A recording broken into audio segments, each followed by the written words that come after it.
Just when you think this transfer window can't get any crazier, you had Matheus Fernandes and Sandro Tonali to Spurs. No European football, but paying big money there going there.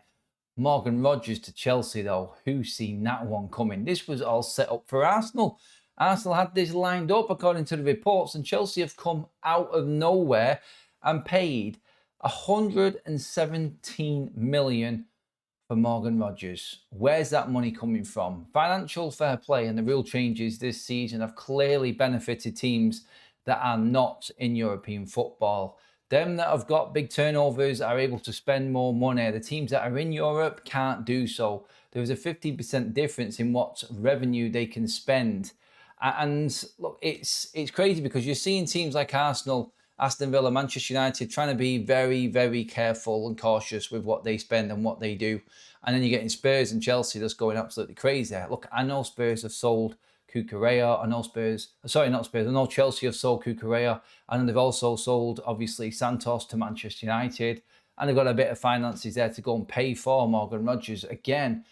But everything that Chelsea have done, the amount of debt that they're in, that they're still going to be in debt with no European football again. But these financial fair play rules that have changed this summer mean that they can spend what they earn within 1 year. Cucurella at 65, Santos 50, they're pretty much as your transfer fee for Morgan Rogers.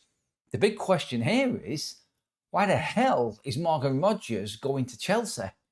That is not a club that you would look at and say that there are players going there that are excelling, that have made that move as a young player and actually gone on to the next level. Morgan Rogers is, or could be, I think is probably the fairest way to say this, a potential elite player. He has got all the qualities to be a world-class player. Who has gone to Chelsea and turned into be the best? Like, you can argue Moises Caicedo in midfield, maybe Enzo for what they're doing, but they weren't great last season, were they? They were very inconsistent for Chelsea in a very up and down season. But you look at the forwards at Chelsea and you look at anyone who's in that sort of area, like Cole Palmer only scored how many goals in the last 4 months of the season for Chelsea? You look at Gittins, you look at Garnacho, you look at Neto, you look at Delap, all of these players in that front line for Chelsea, all failing last season. What is Morgan Rogers thinking? Is it a case here of the Sandro Tonalis and the Matheus Fernandeses of this world and the pound signs running through their heads and the agents talking to them and convincing them that this is the place to go? Chelsea, out of all of the opportunities that you've got, is the place to go.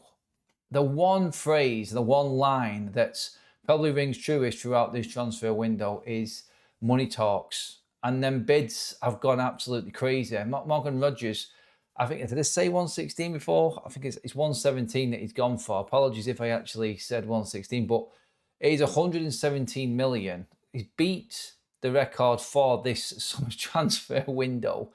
English players, wow, a premium. That's 100 million plus English signings that have gone between 2 Premier League clubs now.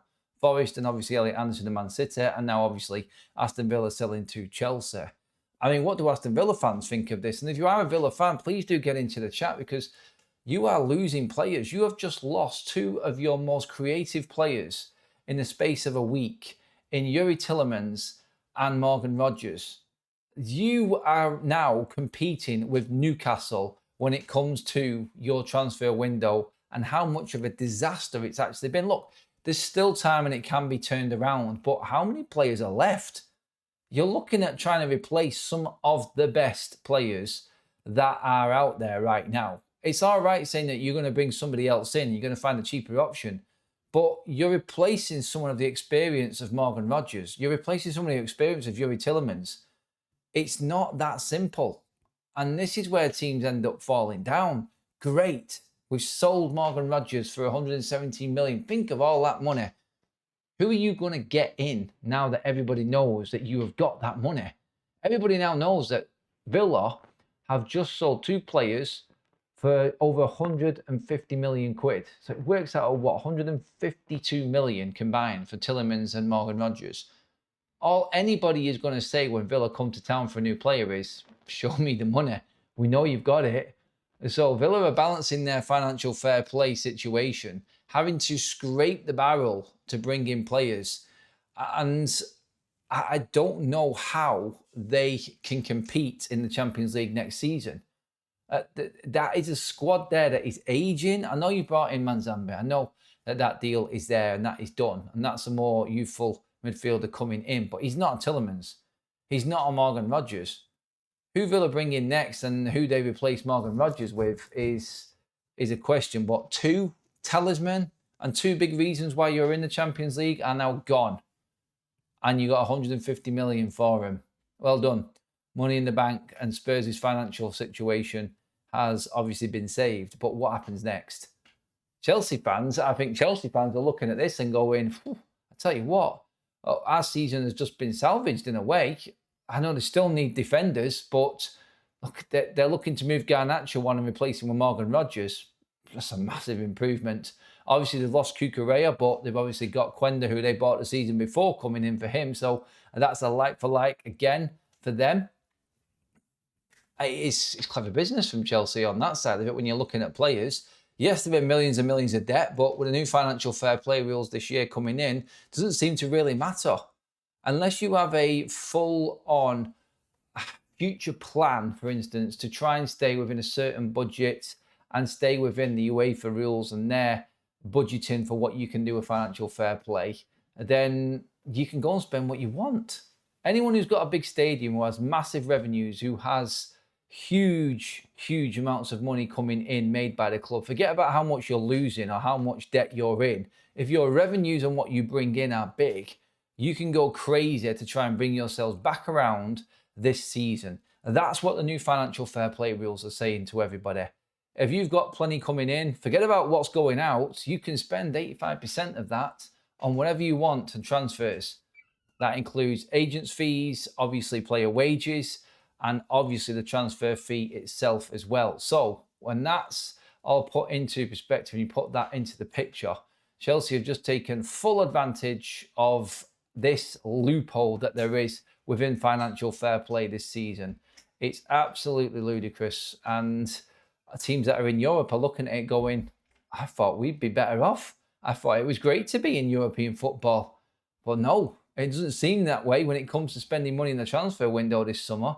The one question I will keep on asking again and again and again, with this transfer in particular though, is why the hell would Morgan Rogers go to Chelsea? Like, he has the chance and the capability to say no. That's a team that's destroying forwards right now, and nobody is in form. You could argue João Pedro at most, but that's a different position. Anyone out wide at Chelsea right now, or plays out wide, are just dying because of the setup that they've got there. It's not ambitious for me, for Morgan Rogers. It's massively ambitious for Chelsea. They have done well in getting Morgan Rogers. That is a hell of a deal. Wow. Their third £100+ million signing as well.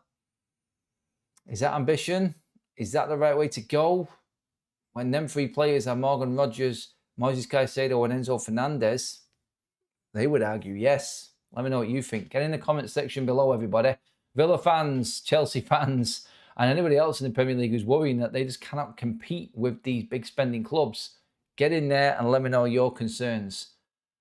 Make sure you hit the subscribe button. Like the video as well here on Adam FC, and I'll catch you all in the next video, everyone.